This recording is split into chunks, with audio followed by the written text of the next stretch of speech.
मी पत्रात स्पष्ट म्हटलं आणि त्यांना पत्र मी शुद्ध मराठीत दिलेलं आहे यावेळेला प्रथमच.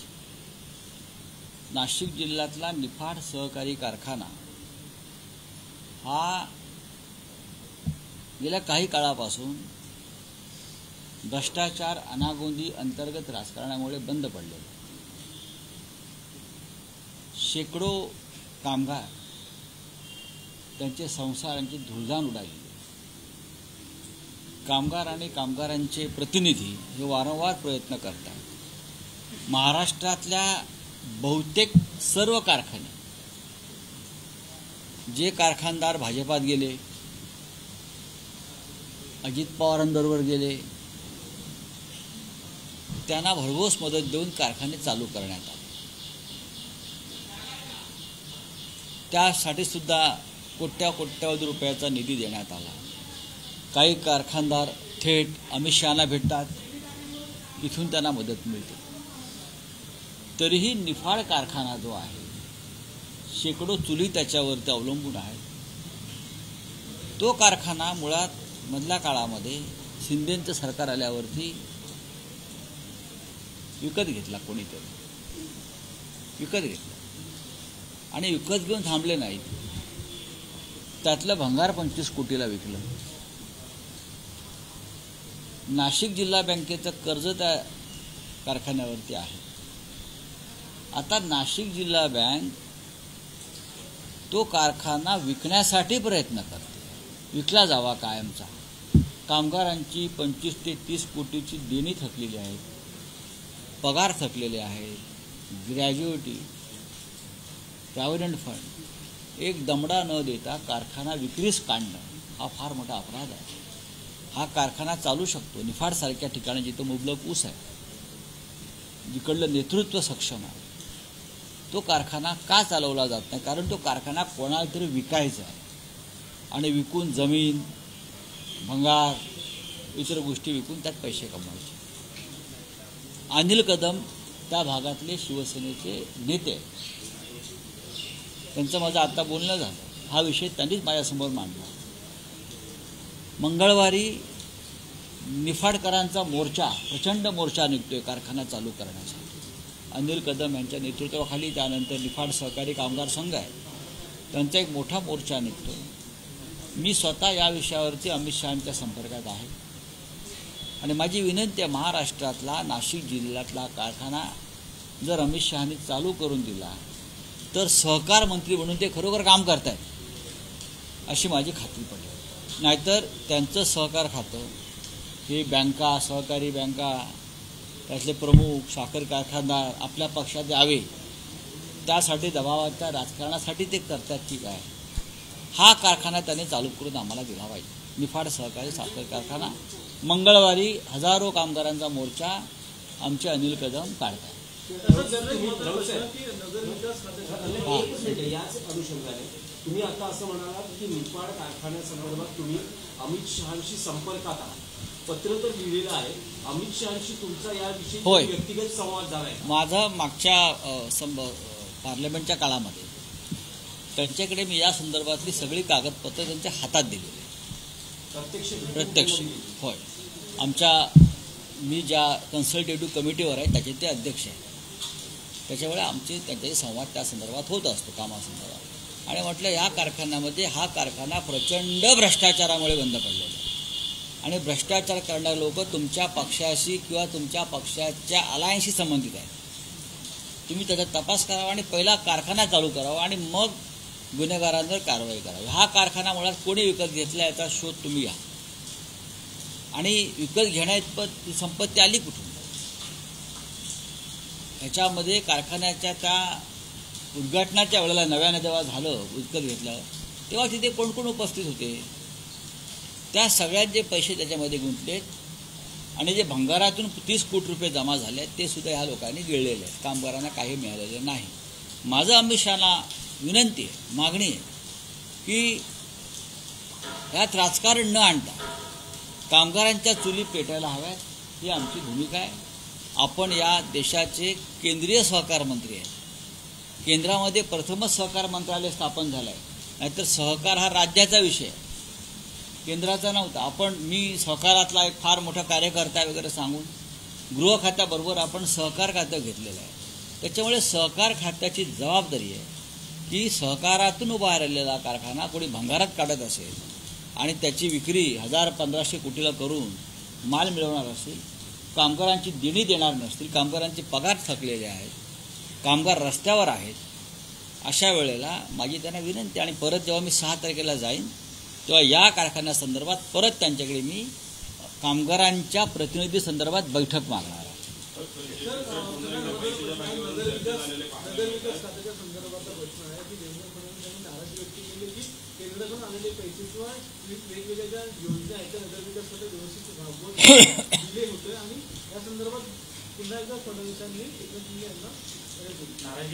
जर अशा प्रकारचा केंद्रीय निधीचा अपहार नगरविकास खातं करत असेल, नगरविकास मंत्री लाडके, अमित शहाचे लाडके, याचा अर्थ केंद्र आणि नगरविकास खातं राज्यातले यांचं भ्रष्टाचारामध्ये संगनमत आहे.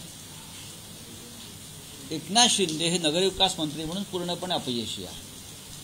नगर विकास खात्याच्या माध्यमातून मग MMRD असेल, इतर काही प्रकल्प असतील, महापालिका, 27 महानगरपालिका, नगरपालिका यांचा निधी जो केंद्राकडून आला असेल, जर त्यांनी तो इतरत्र वळवला असेल, ठेकेदारांच्या माध्यमातून कमिशनबाजी केली असेल, हा भ्रष्टाचार आहे. देवेंद्र फडणवीस यांनी त्यांना बडतर्फ केलं पाहिजे. त्यांना तो अधिकार आहे.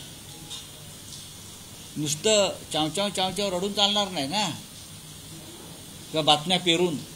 अशा खंबीरपणे राज्याचे, महाराष्ट्रासारख्या राज्याचे मुख्यमंत्री म्हणून नगरविकास खात्याच्या भ्रष्टाचारावर त्यांनी जनतेला विश्वासात घेऊन सांगायला पाहिजे की कशा प्रकारे भ्रष्टाचार झालेला आहे. 2 लाख कोटीची कामं नगरविकास मंत्र्यांनी काढली मुंबईत, त्याचा काही आतापत्ताच नाही. ठेकेदारांना कामाचं वाटप झालेलं आहे आणि त्या 2 लाख कोटीवर 25% आधीच घेतलेले. विचार करा किती पैसे. मी हे जबाबदारीनं बोलतो आहे.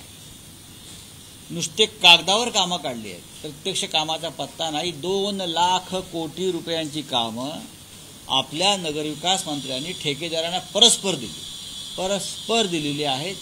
काही आता पत्ता रेकॉर्ड महापालिकेत त्याचा नाही, पण ॲडव्हान्समध्ये दलाली घेतली आहे, कमिशन घेतलं आहे 25%. म्हणजे किती 1000 कोटी त्यांनी घेतले. हा केंद्राचा पैसा आहे, राज्याचा पैसा आहे हे बोलत नाही, हा जनतेचा पैसा आहे. महाराष्ट्राच्या मुख्यमंत्र्यांना भ्रष्टाचाराचं नाव काढल्यावर त्यांचा आत्मा तिळ तुटतो. भ्रष्टाचाराचा काढतात, त्याचा काढतात, 50 वर्षापूर्वीचा काढतात. अरे तुमच्या नाकासमोर 1 वर्षात भ्रष्टाचार सुरू आहे, तो काढा. नगरविकास मंत्र्यांना बडतर्फ करा आणि महाराष्ट्रासमोर एक नवा पायंडा पाडा. संजय राऊत यांनी वादग्रस्त वक्तव्य केलेलं आहे. त्यांनी म्हटलेलं आहे की जे काही गणपती मंडळ आहेत त्यांनी आता डीजेऐवजी पारंपरिक वाद्य वाजवावी आणि यासाठी कोण पैसे देत नसतील तर माझी बॅग उघडीच आहे, मी अशा व्हिडिओना घाबरत नाही. ठीक आहे. आता ह्याच्यावरती आपण काय बोलू शकतो. बॅग उघडी आहे त्यांची, कारण हे जे लुटलेले पैसे आहेत त्या बॅगेत आहेत. भ्रष्टाचाराच्या पैशावरती तुम्ही गणेशोत्सव साजरा करा, हा स्पष्ट संदेश आहे. सर, मतचोरीचा जो मुद्दा आहे, याआधी राहुल गांधी, त्यानंतर उद्धव ठाकरे आणि आता राज ठाकरे त्या विषयावर बोललोय मी काल. पण या माध्यमातून इंडिया अलायन्समध्ये राज ठाकरे येऊ शकतात का? कारण मुद्दा एकच आहे आणि आपण बघितलं 2019च्या निवडणुकीमध्ये राज ठाकरे हे त्यावेळेसचा जो विरोधी पक्ष होता, राहुल गांधी असतील, शरद पवार असतील, यांच्यासोबत होते. त्यामुळे कदाचित या सगळ्या हा विषय चर्चेचा आत्ता या क्षणी नाही, पण होट चोरी हा राष्ट्रीय मुद्दा आहे. जे आमच्या इंडिया आघाडीत नाहीत किंवा महाविकास आघाडीत या क्षणी नाहीत, त्यांनासुद्धा या प्रश्नानं चिंतित केलेलं आहे. इतकंच कशाला, भारतीय जनता पक्षामध्ये अनुराग ठाकूरसारखे केंद्रीय मंत्री आहेत, त्यांनीसुद्धा होट चोरीचा मुद्दा शेवटी आणलाच ना समोर. त्यांचा मुद्दा आहे की काँग्रेसनं होट चोरले म्हणजे होट चोरी होते. राज ठाकरे यांनी जो मुद्दा मांडलेला आहे तो विधानसभा निवडणुकानंतर तात्काळ त्यांनी या विषयावरती आपलं मत व्यक्त केलं होतं. हे मी काल आपल्याला सांगितलं की मतं जी मिळत आहेत ती जातात कुठे. शिवसेना पक्षप्रमुखांनी म्हणजे माननीय उद्धवजींनी सुद्धा हा मुद्दा लगेच मांडला की मतं गेली कुठे. आम्ही मतदार जो मत देतो आहे, बटन दाबतो आहे, ते मत नक्की कुठे जात आहे हे कळत नाही म्हणजे घोटाळा. आम्ही जेव्हा मतपत्रिकेवर मत शिक्का मारतो आम्हाला दिसतंय की आम्ही कोणाला मत देतो आहे. आम्ही ते मत टाकतो आणि ते मोजलं जात आहे. पण EVMमध्ये असं होत नाही. राज ठाकरे यांनी तोच मुद्दा मांडलेला आहे आणि आम्ही त्यांचं त्या भूमिकेबद्दल स्वागत केलेलं आहे. या क्षणी राज ठाकरे आणि उद्धव ठाकरे हे एकत्र आहे, एवढंच मी सांगू शकतो. नाही, पण राऊत साहेब, याच मुद्द्यावर देवेंद्र फडणवीस असं म्हणतात की पराभव लपवण्यासाठी ही जी कारणं दिली जातात मतचोरीची, त्यावर त्यांनी शेरोशायरीच्या माध्यमातून तोडगा लगावलाय ठाकरे बंधूंवर. ते असं म्हणतायत की दिल को बहलाने के लिए गालिब ये खयाल अच्छा है. देवेंद्र फडणवीस हे राज्याचे मुख्यमंत्री आहेत. पण देवेंद्र फडणवीस म्हणजे यशवंतराव चव्हाण नाहीत, वसंतराव नाईक नाहीत किंवा वसंतदादा पाटील नाहीत. बरं का, आले बसले नशिबानं. याच्या पलीकडे त्यांच्या मताला या विषयावरती त्यांनी गांभीर्याने घेतलं पाहिजे. विरोधकांचा हा आरोप आणि चौकशी केली पाहिजे.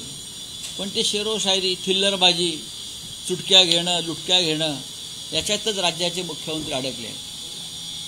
एकनाथ शिंदेच्या भ्रष्टाचारावर बोलतात पण कारवाईची हिंमत नाही. असा दुर्बळ मुख्यमंत्री महाराष्ट्राला लाभलाय. त्याच्यामुळे तो अशा प्रकारची थिल्लरबाजी करणार. बस झाला आता. गणेशोत्सव सुरू होतो आहे. राज ठाकरेंनी उद्धव ठाकरेंनाही आमंत्रण दिलेलं आहे, फडणवीसांनाही आमंत्रण दिलेलं आहे, अनेक नेत्यांना दिलेलं. उद्धव ठाकरे जाणारही आहेत. जाणार आहेत, आम्हाला आमच्याशी बोललेत ते. मनसे, शिवसेना, उद्धव बाळासाहेब ठाकरे युतीचा श्री गणेशा या घरगुती गणपतीच्या दर्शनातून होईल. दोन भाऊ एकत्र आले ही मोठी गोष्ट नाही का? राजकारण होतच असतं, राजकारण होतच राहील. मुंबई महानगरपालिकेवर मराठी माणसाचा विजयाचा झेंडा फडकवण्यासाठी दोन भाऊ एकत्र आले असतील. त्यात आम्ही पक्ष बघत नाही, तर दोन भावांची ताकद, शक्ती आणि भावना पाहतो. आणि राजकारण करू ना आम्हाला राजकारण करायचंच आहे. आमचा जन्मच राजकारणात झालेला आहे बाळासाहेबांबरोबर. आम्ही राजकारण नक्की करू. चला. क्रिएटर आहे त्यांनी मुस्लिम मूर्तिकाराकडून गणपती मूर्ती घेतली म्हणून त्याला टार्गेट केलं गेलं आणि व्हिडिओ त्याला डिलीट करायला लावला.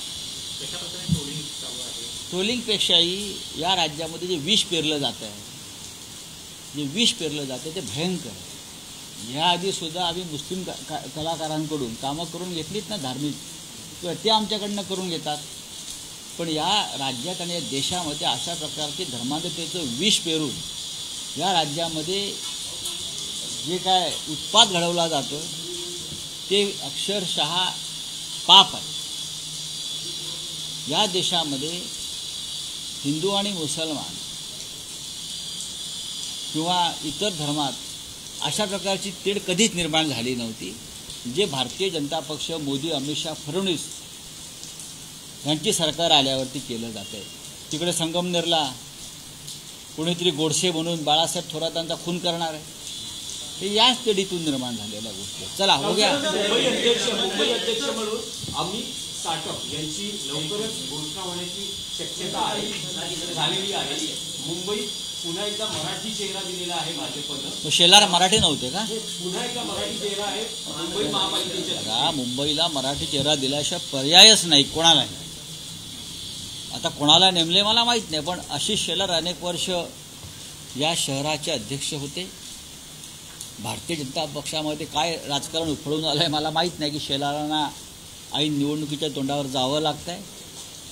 काहीतरी मुंबई भाजपात घडतं, एवढंच मी सांगू शकतो. आप क्या हिंदी में कुछ है? हिंदी में बोलिए.